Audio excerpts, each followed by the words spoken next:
So what have we got today? Ham and cheese, grated cheese between two pieces of homemade bread. No mayonnaise, I'm afraid, but we can't win them all. Oh, when I first came in here, something horrified me, which relates to the key part of this video.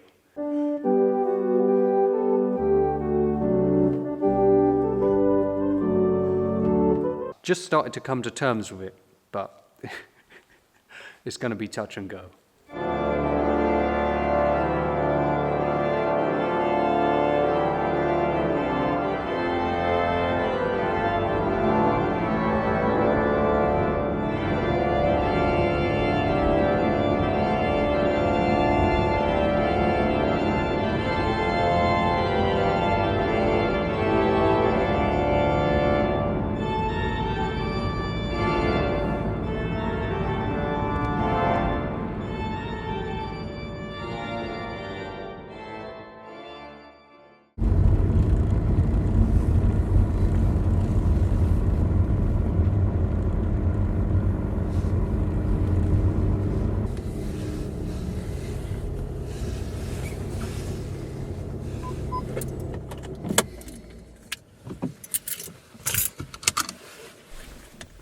In 1897, the War Department purchased 500 acres of farmland here on the Salisbury Plain.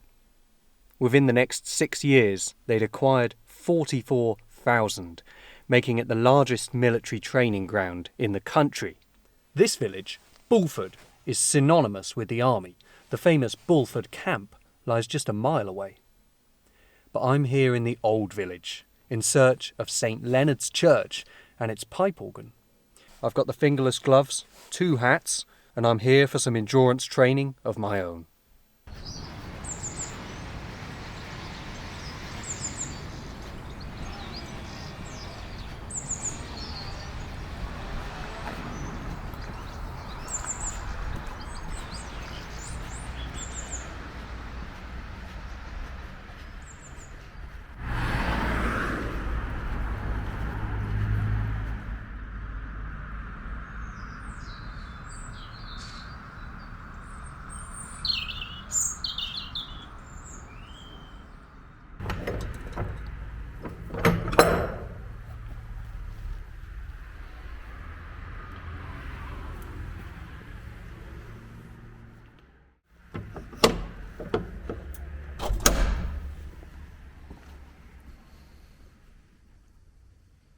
So here I am, inside St. Leonard's. This is a part of Wiltshire I've never visited before.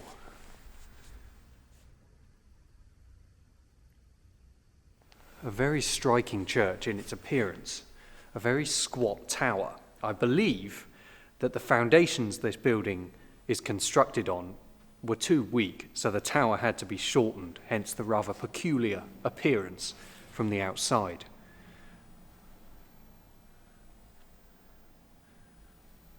A particularly fabulous chancel.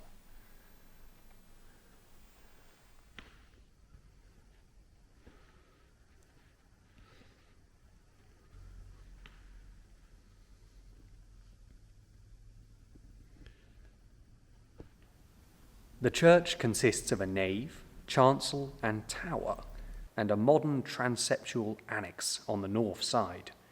The earliest work is to be found in the chancel arch, which is a semicircular one about 7 feet wide. This arch can hardly be later than 1133. The chancel itself dates from about 1180 and possesses 3 windows of the period. The walls of the nave are only slightly later than the chancel, about 1200. On the north wall is the largest fragment of the 12th century wall paintings, that of St. Christopher carrying the Christ child over the river. The gabled stone arch suggests that the wall painting is Saxon. 4 hatchments hang on the nave west wall. In the 17th century, families of quality would display the achievement of the deceased at their house, and then after the funeral they would be lodged in the church. And of course the royal coat of arms above the south door is dated 1666 which was hung after the Restoration. "Fear God and honour the king," it says, a public statement by the parish, disassociating themselves from the execution of Charles I. And finally, it's clear from what remains of the tower that it was a very fine feather of this church. The projection of the buttresses indicates the considerable height of the original structure. Only the lower stage, however, remains, and much of this has been rebuilt in consequence of defective foundations. This stump of a tower is now terminated by a hipped roof.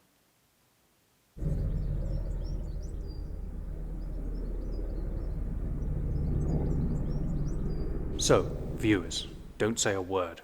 But when I embarked on this mission, I was expecting to be playing a musical instrument that produced sound by air blowing through pipes. But what I'm faced with is something altogether rather different. This is the first electronic organ to be investigated on this channel.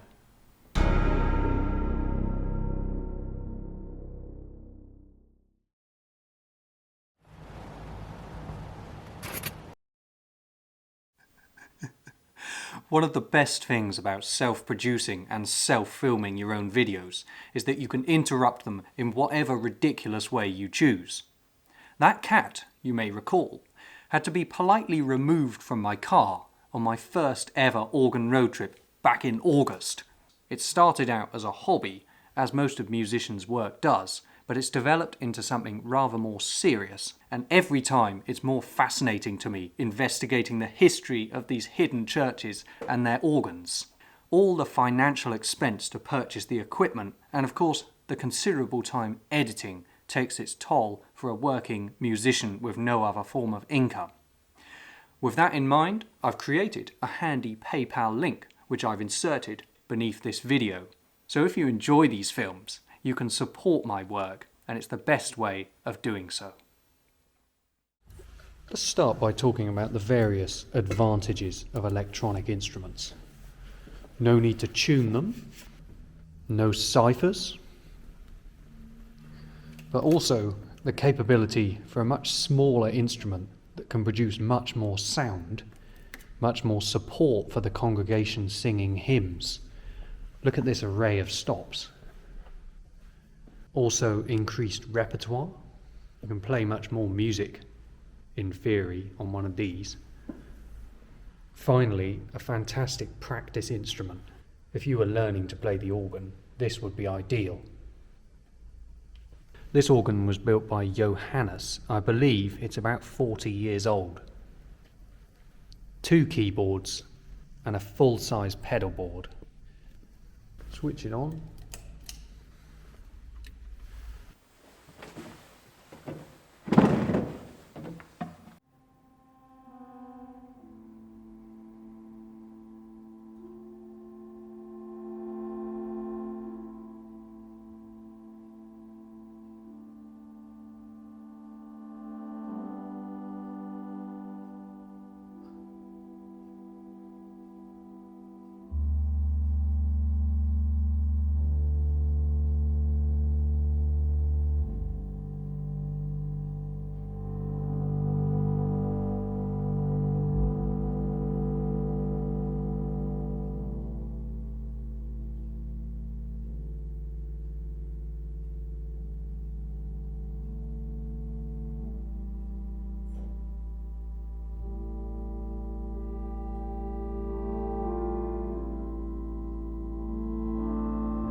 So what we have here is a massive amount of choice. Too much for a church this size, but that's what you get with organs like this. There's a certain comfort to playing this kind of instrument. It's much more pleasant than it seems.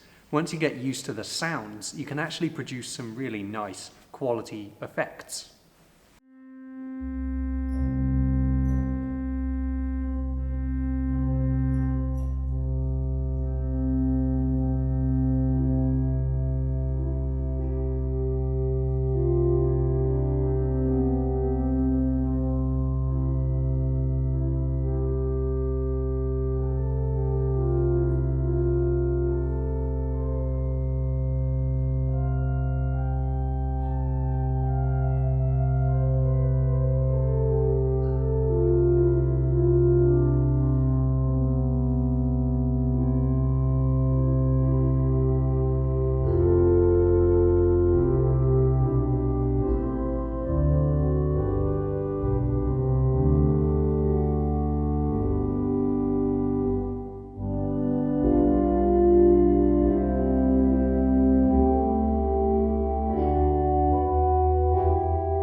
You'll be pleased to know that I came prepared today, viewers, with music chosen especially for the surroundings of this ancient church. And my inspiration? The military, of course, but something even more personal, the Wiltshire regiment, in which my own grandfather served. For many years, the regiment's march was a tune called "The Fly Beyond the Turnip." In other words, the fly is on the turnip. 'Twas on a jolly summer's morn, 21st of May, Giles Scroggins took his turnip hoe, with which he trudged away. For some delights in haymaking, and some they fancies mowing. But of all the trades as I like best, give I the turnip hoeing.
regimental march of the Wiltshire regiment.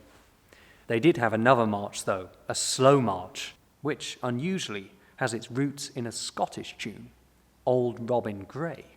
That's because the Wiltshires were originally formed via amalgamation with an earlier regiment, the Lanarkshire regiment, and this tune was passed down to them. For me, it's a perfect fit for this instrument, because when I'm playing electronic organs, I prefer to stick to the more subdued 8-foot pitches. They seem to replicate the sound of pipes better. So, in the gentle surroundings of this church, and as the sun begins its descent here, it seems the perfect match.